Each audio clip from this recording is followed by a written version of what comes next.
को बुला के कहा कि बहन तेरा भाई बड़ा परेशान हाल है, जरा अपने भाई के लिए दुआ कर दे। यार मैंने यहाँ तक भी देखा ना, पहले लुकमा बाद में खाती है, भाई के लिए दुआ पहले किया करती है। अगर कोई माँ से, माँ के बाद सबसे ज्यादा मोहब्बत करने वाली जात हुआ करती है तो बहन की जात हुआ करती है। इसलिए अगर भाई की शादी हो तो सबसे ज्यादा खुशी बहनों को हुआ करती है, लेकिन जब बहन छोड़ के जाया करती है तो घर में ऐसा लगता है कि कौन सी चीज गायब हो गई है। अगर बहनों की शादी हो जाया करे, अपने बहनों के दरवाजे पे जाया करे, कभी कुछ तोहफा लेके जाया करे, ये अपनी नहीं ये पराई हुआ करती है।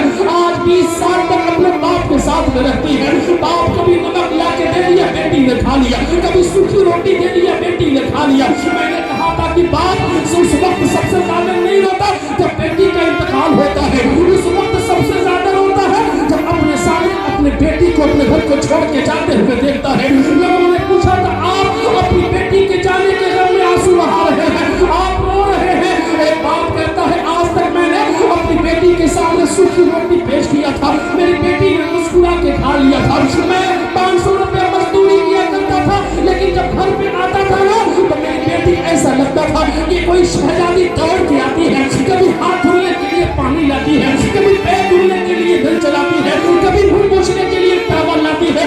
आज मेरे दिल में ये सोच है, आज बेटी घर को छोड़ के जा रही है,